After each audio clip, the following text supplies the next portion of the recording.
అందరికీ వందనాలండి. ఎలా ఉన్నారు? బాగున్నారా? ఈ దినాన్ని దేవుని యొక్క వాక్య ప్రకారం మనం చూసుకున్నట్లయితే అయితే కాలము పరిపూర్ణమైనప్పుడు కన్యక కుమారుని కనను అతనికి ఇమ్మానుయేలు అని చెప్పేసి పేరు పెట్టమని చెప్పేసి దేవుడు తన పరిశుద్ధ లేఖనం ద్వారా చదివిస్తున్నాడు. యేసుక్రీస్తు వారు ఈ లోకానికి రావడానికి చాలా సమయం పట్టిందనమాట. అలాగే మన జీవితంలో నూతన కార్యాలు, నూతన మేలులు, ఆశ్చర్య కార్యాలు అలాగే జరగాలి అంటే కొంచెం సమయము పడుతూ ఉంటుంది అనమాట. దేవుడికి సమయం రావాలి. సమయం వచ్చిన తర్వాత అన్నీ సవ్యంగానే జరుగుతూ ఉంటాయి అనమాట అండి. ఏదో నాకు వివాహం అవ్వట్లేదు, నాకు పిల్లలు లేరు, లేకపోతే అందరూ మంచి గృహాలు కట్టుకున్నారు, నేను మంచి గృహాలు కట్టుకోలేకపోతున్నాను, మంచి గృహం కట్టుకోలేకపోతున్నాను, అందరి జీవితాలు ఆశ్చర్యకరంగా జరుగుతున్నాయి, నా జీవితంలో ఏ కార్యం జరగట్లేదని చెప్పేసి మనం కంగారు పడకూడదు అనమాట అండి. ఎందుకంటే అందరి జీవితాలు ఒక రాగా ఉండవన్నమాట. కొంతమందికి పిల్లలు ముందుగా పుడతారు, కొంతమంది గృహాలు ముందుగా కట్టుకుంటారు, కొంతమంది వివాహాలు ముందుగా చేసుకుంటూ ఉంటారు. అంత మాత్రాన మనం నిరుత్సాహపడవలసిన అవసరము లేదనమాట అండి. సమయం వచ్చినప్పుడు అవన్నీ కూడా సవ్యంగా జరుగుతూ ఉంటాయి. ఆలస్యమైనంత మాత్రాన అవి నెరవేరదని తలంపు మన హృదయంలోనికి రాకూడదని చెప్పేసి చెప్తూ ఉంటారనమాట అండి. దేవుడిచ్చిన మహాపుత్రమైన మన దేవుని పిల్లలను కనుక ఏ నిరుత్సాహపడకుండా విశ్వాసంతో ప్రార్థన చేసుకోవాలి, ఆత్మను అరుపుకోకూడదు. అలాగే చక్కగా నమ్మకంగా ఉండాలి, దేవునికి భక్తిగా ఉండాలి, నీతిని అనుసరించి నడుచుకోవాలి, ఆయన శక్తిని ఆశ్రయించాలి. చక్కగా దేవుడిచ్చిన మహాఉత్సవాన్ని బట్టి ఆయన ఈరోజు కాకపోతే రేపు ఏదో ఒక సమయాన్ని మనకు సహాయం చేస్తారని చెప్పేసి మనం దేవునికి ప్రార్థన చేసుకుంటూ ఉండాలన్నమాట అండి. దేవుడిచ్చిన మహాఉత్సవం మనందరం కూడా దేవుడు దీవించాలని, ఆశీర్వదించాలని, అభివృద్ధి చేయాలని ఆకాశం కొనలో చూసి దేవుడు ఈ లోకానికి వచ్చి ఉన్నాడు కనుక అందరి జీవితాల్లో ఆశ్చర్యకాలను చేస్తూ ఉంటాడండి. అందరి హృదయాలు నూతన ఆనందాన్ని నింపుతూ ఉంటాడు, నూతన ఉత్సాహాన్ని నింపుతూ ఉంటాడు, నూతన ఉల్లాసాన్ని నింపుతూ ఉంటాడు, నూతన సంతోషాన్ని నింపుతూ ఉంటాడండి.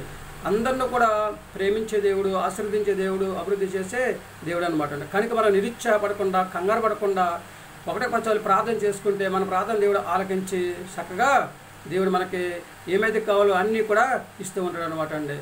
అబ్రహాం గారి విషయంలో చూడండి, లేటుగా పిల్లల్ని ఇచ్చాడు. అలాగే చక్రయ్య గారి విషయంలో చూడండి, లేటుగా పిల్లల్ని ఇచ్చాడు అనమాట అండి. అలాగే పరిశుద్ధ గ్రంథంలో చాలామంది విషయాల్లో లేటుగా పిల్లల్ని ఇచ్చారనమాట అండి. అన్న కష్టపడి దేవుని సన్నిధిలో ప్రార్థన చేస్తే అతనికి కుమారుని ఇచ్చాడు ఇవ్వలేదా? అలాగే దేనికి కూడా ఒక సమయం ఉంటుందండి. ఆ సమయం వచ్చినప్పుడు మనకు తప్పకుండా దేవుడు సహాయం చేస్తూ ఉంటాడు. మన జీవితంలో నూతన కార్యాలు చేసి మన హృదయాన్ని మేలుతో నింపుతాడు కనుక చిన్నలు, పెద్దలు, యవనస్తులు, వృద్ధులు మీరందరూ కూడా విశ్వాసంతో ప్రార్థన చేయండి. దేవుడికి తప్పనిసరిగా సహాయము చేస్తూ ఉంటాడు అనమాట అండి. దేవుని కూడా సమయం రావాలండి. దేవుడు ఎప్పుడైతే మీ జీవితంలో ఆశ్చర్యకార్యాలు చేయాలని ఆలోచన కలిగి ఉన్నాడో 100% అప్పుడు తప్పకుండా మీ జీవితంలో ఆశ్చర్యకార్యాలు చేసి మిమ్మల్ని హాయిగా జీవించేటట్లు చేస్తూ ఉంటాడు అనమాట. ఏమైనా ఆలోచన చేసుకుంటున్నారు? మరి దేవుని మాట వింటామండి, ఆయన మాట ప్రకారం నడుచుకుంటామండి.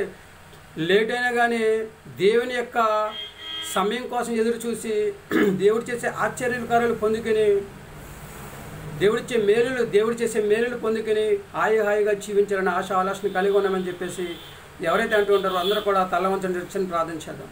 మహాపరిషుని పరలోకపు తండ్రి, నీ ఘనమైన పదాలు లెక్కలేని స్తుతిస్తుంది ప్రభు. అయితే కాలం పరిపూర్ణమైనప్పుడు కన్యక కుమారుని కడదని చదివించింది దేవుడు తండ్రి. అతనికి ఇమ్మానుయేలుని పేరు పెట్టమని చదివించారు. నీకు వందనాలు తండ్రి, స్తోత్రం ప్రభు. ఈ దినాన్ని బిడ్డలందరూ తండ్రి స్తోత్రం ప్రభు. వాళ్ళ జీవితంలో ఏ కార్యము జరగట్లేదని తండ్రి ప్రభు నిరుత్సాహపడకుండా తండ్రి దేవుడు ఎప్పుడొకప్పుడు సహాయం చేస్తానని ప్రభు నమ్మకంతో ప్రభు విశ్వాసంతో గురి కలిగి, బిరి కలిగి, పొడ్డలు కలిగి, ఓర్పు కలిగి ప్రార్థన చేసుకున్న సహాయం బిడ్డలందరికీ దయచేయండి.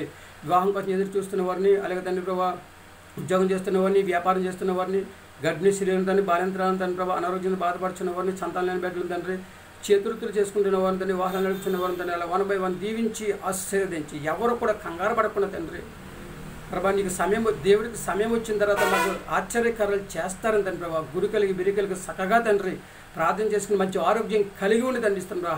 హాయిగా జీవించే యోగ్యత ప్రభా ప్రతి బిడ్డకని చేయని మమ్మల్ని అందరినీ కూడా దీవించి ఆశీర్వదించి కంగారు పడకుండా తండ్రిస్తున్న ప్రభావ నిబ్బరమైన బుద్ధి కలిగి ప్రార్థన చేసుకుందని ప్రభావ నీ దగ్గర నుంచి ఆశీర్వాదాలు పొందుకునే యోగ్యత ప్రతి బిడ్డకని దయచేయమని, అలాగే అందరిని కూడా దీవించి ఆశీర్వదించి అందరికి ప్రభావ మంచి ఆరోగ్యం దయచేయమని మా ప్రార్థన ఆలకిస్తాను. మా ప్రార్థన ప్రతిఫలం దయచేయను. మా కొరకు తరగని యేసుక్రీస్తు ప్రశ్న నమ్మని వేడుకుంటున్నాం తండ్రి. ఆమెన్. అందరికీ వందనాలండి. దేవుని ఆశీర్వాదం మీకు తోడుగా ఉన్నాను కాక దేవుని మమ్మల్ని దీవించి ఆశీర్వదించింది కాక ఆమెన్. మనందరం కూడా దేవుని పిల్లలు కనుక దేవునికి తగినట్లుగా జీవిద్దాం, దేవుని యొక్క ఆశీర్వాదాన్ని పొందుకుందాం, దేవుని ప్రేమను పొందుకుందాం, దేవుని కృపను పొందుకుని భూమి మీద మంచి ఆరోగ్యం కలిగి ఆయన రాజ్య వారసులుగా జీవించే యోగ్యతను సంపాదించుకుని హాయిగా జీవిద్దామా?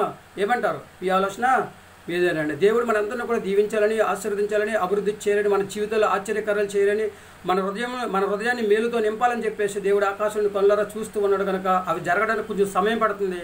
ఆ సమయం కోసం ఎదురు చూసి ప్రార్థన చేసుకుని మంచి ఆరోగ్యంగా హాయిగా జీవిద్దామా? ఏమంటారు? ఎదురు చూస్తారా దేవుడి సమయం కొరకు? ఏమంటారు?